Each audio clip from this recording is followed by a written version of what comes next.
Hello everyone and welcome to this video. I want to start this video by asking a simple question. Are you afraid of the ocean? If you answered yes, then you are in for a bit of a ride, but I will promise that you will have no problems watching through this video. For the rest of the people who said no to the question I asked, you have absolutely nothing to worry about. Now sit back and relax as I talk about the uniquely horrific world of Dredge.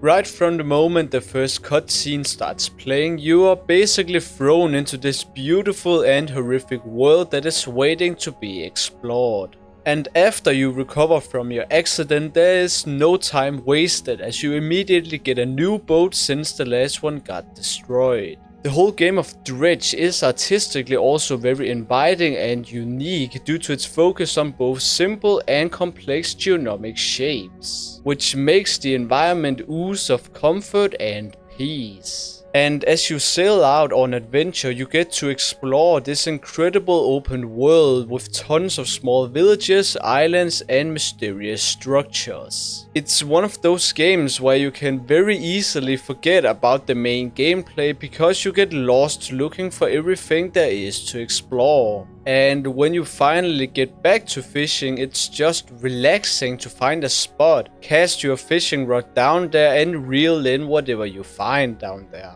What I am trying to say with all of this is, Dredge will always be that comforting and relaxing game that you can pick up and play whenever you want with any type of mood. But there is also a catch with this game. You can call what I'm about to talk about a direct opposite of everything that happens above the ocean. Because you can only experience these calm ocean waves and cozy fishing trips when the sun is present.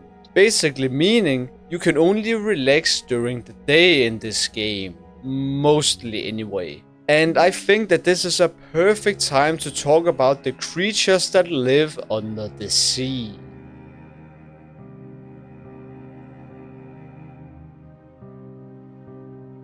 When I say the words creatures living under the sea, I bet that a lot of you start to think about all of those weird, undiscovered and pretty beautiful fish that look like animals from another planet. Or those very well made fake videos about leviathans and ship-eating monsters that look like things from another universe. And if you find any of these creatures terrifying, then I am sorry to say that we have only scratched the surface of the sea creatures we will meet in this video. But don't worry, I promise that they won't look like these very big and unreal. Do people actually believe that these things are real? I'm just asking. Getting back on track, there is quite a bit to talk about when it comes to the creatures living under the water. But before I talk about that, I think that I need to explain why the nighttime of Dredge is such a dangerous part of the day. And the first thing that makes the nighttime of Dredge exciting are the hallucinations you can get out on the sea at night.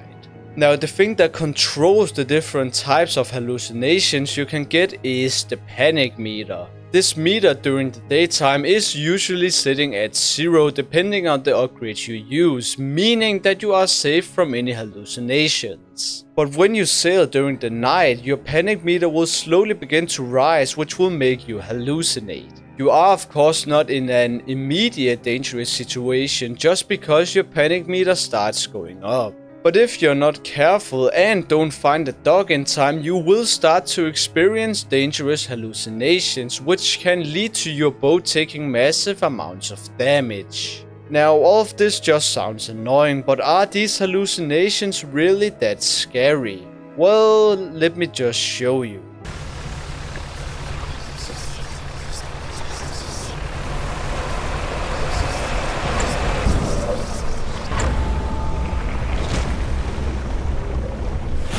Now, I'm going to be completely honest with you. I don't fear the creatures living under the ocean, but even I think that these monsters of nature are pretty damn intimidating and not exactly comforting. And those sounds that they make send shivers down my spine. And as the night keeps on going, you start to panic more and more until day arrives. Wait, what? So the nighttime is actually not as dangerous as you might expect it to be. Sure, you can take a great deal of damage, which will result in you very slowly making your way to the nearest mechanic for full repair. But other than seeing these weird and dangerous hallucinations, there is still only one thing keeping you from sailing during the night. Primarily anyway. And that thing is the anglerfish. Now, the anglerfish is a very simple enemy that on a distance will look like any other sailboat. But if you get close enough, you will start to see through its disguise.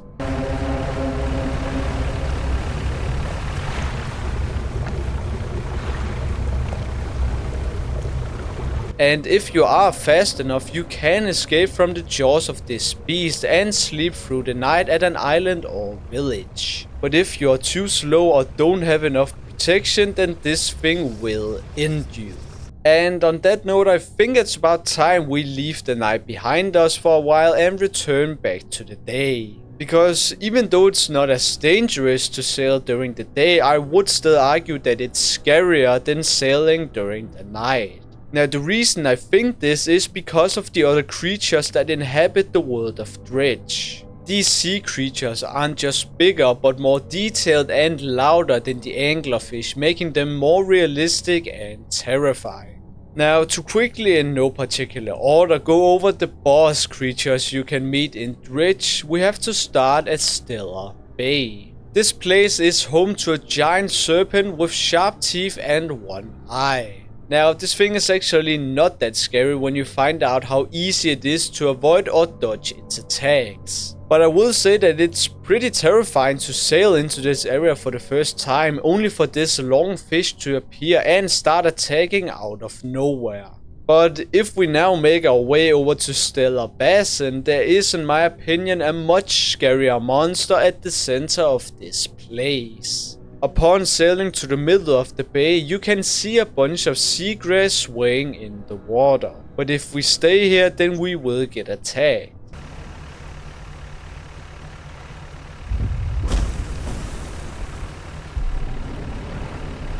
We get attacked by the tentacles of a giant octopus. Combine this with the very small amount of space you have to sail on and you got yourself a very scary and beautiful place. But just like with nearly every other horror monster, you of course need a way to prevent the enemy from attacking and killing you, which in this case is done by activating a repulsion machine, which will make the octopus harmless for a while. Now, the only downside to having this ability is that it completely removes the danger from this place, making it way less scary. But we still have 2 more places to explore, each with their own horrific sea creature. Now, if we make it over to Devil's Spine, I first have to say that this is my favorite area in Dredge. But it's sadly not because of the creature inhabiting this place, but rather the interesting structures and overall presentation of this island.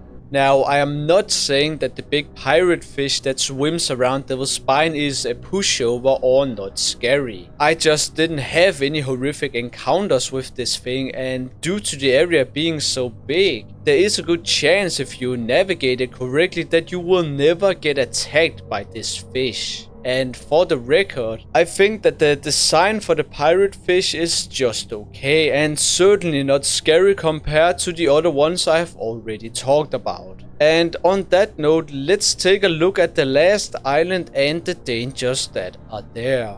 Now, the interesting thing about Twisted Strand is not only the chilling atmosphere that there is, but also the enemies of the island. Because unlike all of the other islands where there has only been one boss sea creature, there are now 3 identical sea creatures that we have to avoid. Now, upon meeting the Mindsuckers for the first time, yes, that is the actual name, they are just harmless bloodborne looking enemies. But just like with all of the other creatures, something happens if we get too close.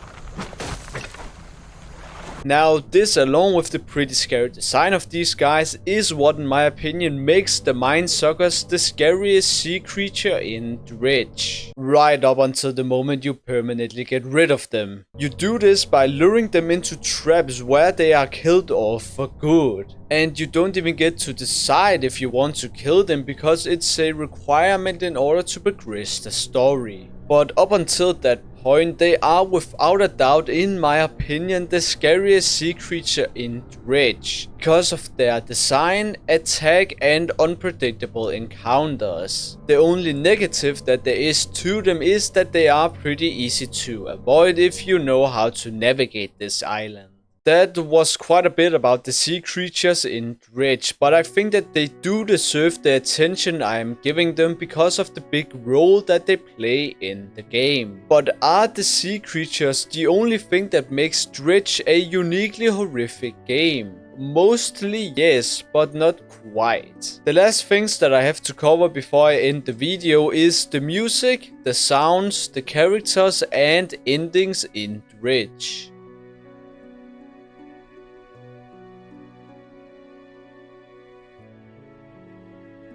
Now, I think that the music in Dredge is quite difficult to talk about because of the very little role it plays in the game. Yes, the music in Dredge is constantly changing between relaxing and catchy music whenever you're not in a dangerous situation. And the opposite is of course true when you are in a dangerous situation where the music then turns intense and dark. But that's about all there is to it. Sure, the music does play a bigger role at moments where the ambience and presentation are in focus. But for a big majority of the game, the music is just there as a sort of indicator for when you are in a dangerous or safe situation. Now, I must also say that I don't think that the music in Dredge is bad. I actually really like all of the different pieces that play throughout the game. I just don't think that the music is unique enough to create a uniquely horrific setting, if that makes any sense. And I would love to say that the same was true for the sounds that play in Dredge. But sadly, it's the complete opposite.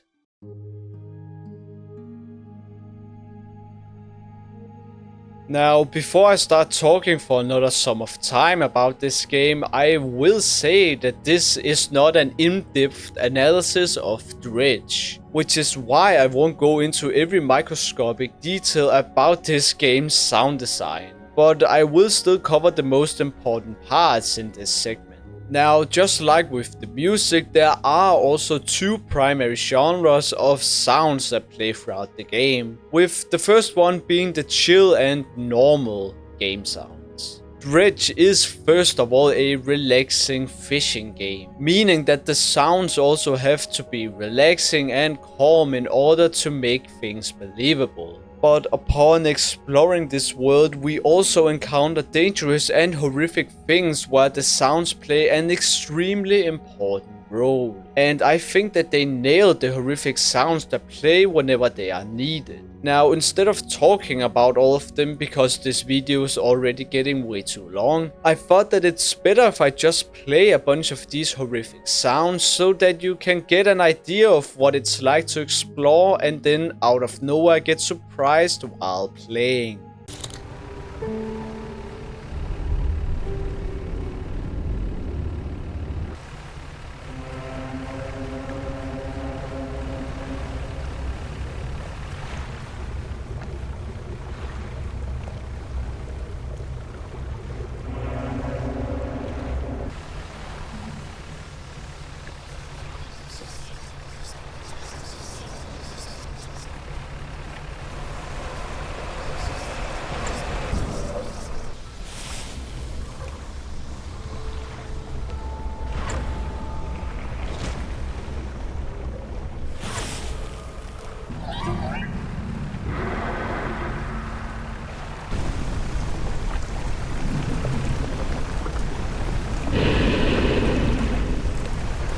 The last two topics of this video are also going to be pretty short, simply because of the very little importance they have for the uniquely horrific aspects of this game. With that said, I still think that the characters you meet in Dredge are both interesting, kind, mysterious, and to a certain extent horrific. Now, if we just focus on the horrific part, I will admit that only a few of the characters I met in my playthrough had a horror element to them. For me, it was the old mayor and the collector. The reason I think that the old mayor is kind of horrifying is because of his situation. The fact that his only role in this game is being a stranded and afraid man is both really sad and horrifying, considering the position he once had before getting replaced. Now, the reason that the collector is horrific is due to him being a curse made by the book you collect items for throughout the game. And when you finally help him towards the end of the game, he doesn't exactly repay you in a nice way. But I think that it's better to just go to the final topic of this video, being the actual endings you can get. If we towards the end of the game decide to help out the collector and throw off the items we have been gathering up until this point back into the ocean, we are rewarded with the bad ending of this game.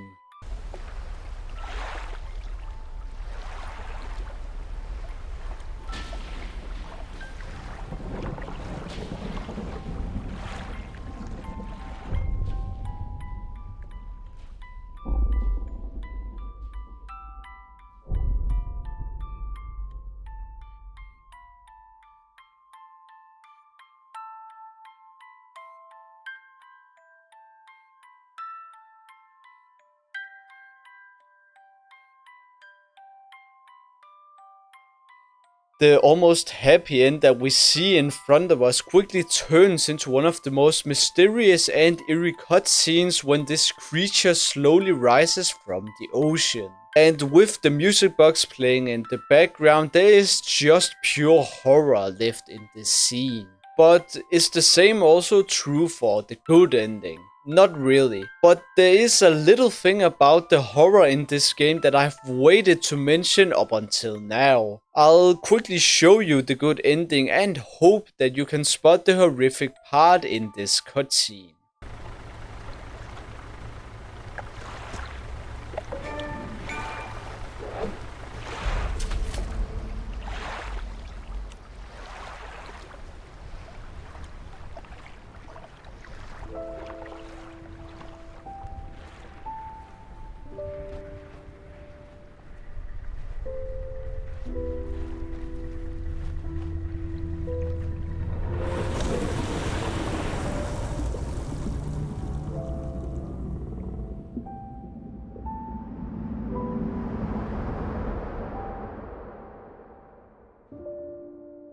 Now, as we all probably can agree on, there is not much horror packed into this cutscene. But it's also the good ending for a reason. Yet, despite that, it's also pretty difficult to miss the giant leviathan that decided to eat us along with the book. And even though you don't meet the leviathan a bunch of times throughout the game, it's still a pretty scary sea creature to meet up close.